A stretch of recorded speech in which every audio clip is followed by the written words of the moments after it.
राम राम भाई और बहनों। मैं एसएससी जीडी 2026 की तैयारी करने जा रहा हूँ। इसमें मैं अपनी स्ट्रेटजी शेयर करूँगा कि कैसे मैं रूटीन बनाऊँगा, कैसे क्या करूँगा। ओके, तो आइए हम आपको जानकारी देते हैं कि कैसे क्या करेंगे। देखिए, एसएससी जीडी 2026 स्टेप 1 में हम सबसे पहले सिलेबस एंड एग्जाम पैटर्न को समझेंगे कि क्या क्या हमारे सिलेबस में इंक्लूड है। जैसे कि हिंदी और इंग्लिश इंक्लूड है। इन दोनों में से हमें एक ही चीज़ सब्जेक्ट को लेना है। जैसे रीजनिंग है, मैथ है और जीएस जीके है। तो ये 4 सब्जेक्ट आते हैं, 20-20 क्वेश्चन आते हैं सभी के, और ये टोटल 80 क्वेश्चन होते हैं। टाइम हमें मिलता है 1 घंटे का, और निगेटिव मार्किंग रहती है 0.25 की। ठीक है, तो स्टेप 2 में हम सबसे पहले फिक्स टाइम में करेंगे कि कितने समय में हमें करना है। जैसे कि हमने 3 मंथ में लिया है कि 3 मंथ में हम 45 दिन में सिलेबस को कंप्लीट करेंगे और 45 दिन में रिवीजन करेंगे, मॉक लगाएंगे और पीवाईक्यू को लगाएंगे। ठीक है, क्योंकि सिलेबस मैं ऑफलाइन पहले से ही पढ़ चुका हूँ, और मैं ऑनलाइन भी कुछ दिन पढ़ा हूँ, बीच में मेरा गैप रहा, तो इसलिए मैं 45 दिन में इसको कंप्लीट कर लूँगा। ठीक है, स्टेप 3 में सेलेक्ट द रिसोर्स, मतलब कि हमको सिलेक्ट करना है कि कौन सा बैच से पढ़ना है या यूट्यूब से पढ़ना है। कि जैसे कि हमने मैथ का बैच लिया था गगन सर का, तो मैं मैथ वहाँ से कंप्लीट करूँगा।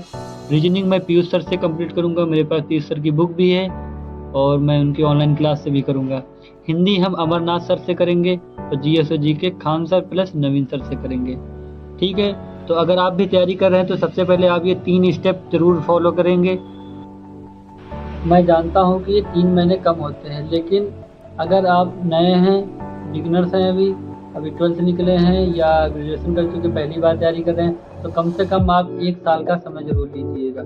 मैं पहले से ही थोड़ा पढ़ता था, मैं ऑफलाइन भी पढ़ा हूँ, 5-6 महीने पढ़ा हूँ, फिर छोड़ दिया हूँ, फिर 2-3 महीने लाइब्रेरी ज्वाइन किया हूँ, फिर छोड़ दिया हूँ। तो मैं इन 3 महीनों में मुझे लगता है कि मैं कंप्लीट कर लूँगा, इसलिए ये समय 3 महीने का मैंने लिया है। आप अपने हिसाब से देख लीजिएगा। जैसे कि आप 6 महीना का, जैसे कि मैं मानता हूँ कि आप 1 साल की तैयारी करते हैं, तो 8 महीने में आप सिलेबस कंप्लीट कर लीजिएगा, और 4 महीने में आप पीवाईक्यू दिए, मॉक दे दीजिएगा, और रिवीजन करें, बार बार मॉक दे।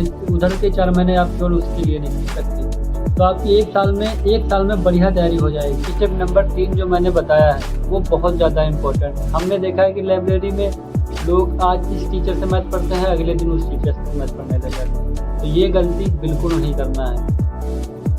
मैं आपको एक प्लस पॉइंट बताता हूँ। यूपीएसआई का फॉर्म जिसने भरा है और कांस्टेबल का फॉर्म जिसने भरा है, होमगार्ड की भी वैकेंसी आ गई है, तो इन सब में सबका सिलेबस सेम ही है, बस फ़र्क लेवल का होता है। तो एसएससी जीडी में Hindi, reasoning, math, GS GK same syllabus सभी का लगभग सेम है, तो हम इन सभी एग्ज़ाम को टारगेट करते हुए चलेंगे। तो इन 3 महीनों में आप हमारे साथ जुड़े रहेंगे, और मैं डेली मिनी ब्लॉग डालूँगा, उसमें अपना रूटीन बताऊँगा कि कैसे मैं क्या कर रहा हूँ। ठीक है, तो चैनल को सब्सक्राइब कर लीजिएगा।